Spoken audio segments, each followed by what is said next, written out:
पश्चिमी मीडिया ने दावा किया कि रूस ने 2030 तक मोल्दोवा पर कब्जा करने का प्लान बनाया है और उसके इस प्लान से जुड़े कुछ दस्तावेज पश्चिमी मीडिया को मिले हैं जिनके आधार पर यह दावा किया गया कि रूस धीरे धीरे मोल्दोवा को कमजोर करेगा और 2030 आते आते पूरे मोल्दोवा पर रूस का राज होगा। ये दावा मोल्दोवा समेत यूरोप के 10 देशों और अमेरिकी मीडिया ने किया और जानकारी दी कि उन्हें एक दस्तावेज मिला है जो रूस के ही एक बड़े अधिकारी ने चोरी छिपे उन्हें दिया, जिसमें लिखे प्लान के आधार पर पश्चिमी मीडिया ने दावा किया कि रूस 2030 तक मोल्दोवा में राजनीतिक कंट्रोल चाहता है, क्योंकि ऐसा होते ही मोल्दोवा में पश्चिमी देशों का दखल खत्म हो जाएगा और रूस का यूक्रेन के इस छोटे से पड़ोसी देश पर कब्जा हो जाएगा, जिसके लिए रूस ने एक ऐसा प्लान बनाया जिसमें 3 फेज होंगे। पश्चिमी मीडिया ने दावा किया कि रूस ने मोल्दोवा को हड़पने का प्लान 2021 में ही बना लिया था,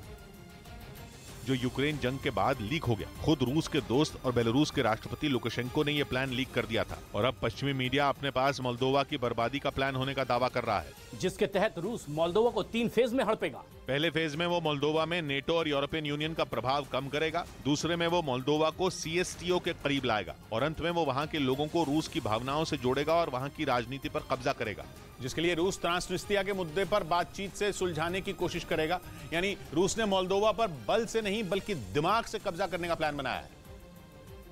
जिसके लिए वो सेना, राजनीति और अर्थव्यवस्था जैसे मुद्दों पर खेलेगा और धीरे धीरे मोल्दोवा को पश्चिमी देशों से अलग कर देगा, जिसके लिए वो मोल्दोवा को सीएसटीओ का हिस्सा बना सकता है, क्योंकि सीएसटीओ को बनाने का मकसद उन देशों के अधिकारों की रक्षा करना था जो सोवियत संघ का हिस्सा थे। इस संगठन में 6 देश शामिल हैं, जिनके नाम Armenia, Kazakhstan, Kyrgyzstan, Tajikistan, Belarus और रूस है और इस संगठन को नेटो की टक्कर माना जाता है। रूस मोल्दोवा को भी सीएसटीओ में शामिल करना चाहता है और अगर ऐसा हो गया तो नेटो को जोर का झटका लगेगा और यूरोप में उसकी जड़ें कमजोर पड़ जाएंगी, क्योंकि यूक्रेन पर हमले के बाद रूस की नजर मोल्दोवा पर है। पश्चिमी मीडिया ने दावा किया कि 3 तरफ से यूक्रेन से घिरे छोटे से मोल्दोवा को रूस बफर जोन की तरह इस्तेमाल करना चाहता है, यानी एक ऐसा इलाका जहां ना तो यूक्रेन की सेना और ना ही नेटो की सेना पेट्रोलिंग कर सकती है और रूस इसी बात का फायदा उठाकर धीरे धीरे मोल्दोवा में अपने लिए माहौल बनाएगा और नेटो के प्रभाव को वहां कम कर देगा, जिसमें मोल्दोवा का ही एक हिस्सा ट्रांसनिस्ट्रिया उसका काम आसान करेगा, क्योंकि वहां रूस का समर्थन करने वाले अलगाववादियों का राज है। मोल्दोवा का यह हिस्सा यूक्रेन और मोल्दोवा के बीच स्थित है, यानी एक तरह से रूस मोल्दोवा के एक हिस्से पर पहले से राज कर रहा है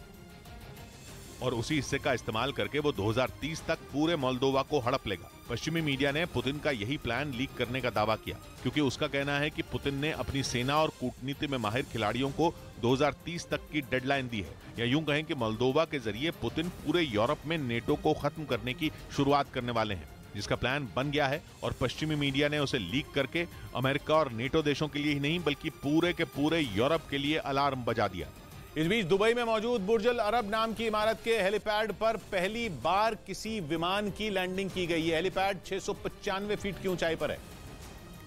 जहां एक छोटे विमान को लैंड करना लगभग नामुमकिन काम था, क्योंकि यह हेलीपैड सिर्फ 20 मीटर का है, यानी इस पर हेलीकॉप्टर तो आसानी से लैंड कर सकता है पर प्लेन नहीं। लेकिन पोलैंड के पायलट ल्यूक शिपिएला ने वहां प्लेन उतारकर इतिहास रच दिया।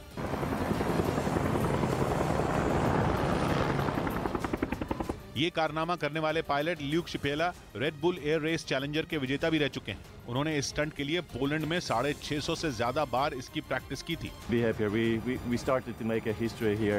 बताया गया कि बुर्ज अल अरब पर इस स्टंट को करने के लिए इस प्लेन में भी काफी बदलाव किए गए। इसके लिए प्लेन के डिजाइन और वजन में भी काट छांट की गई, ताकि इतनी ऊंचाई पर इसे एकदम सटीक जगह पर लैंड किया जा सके।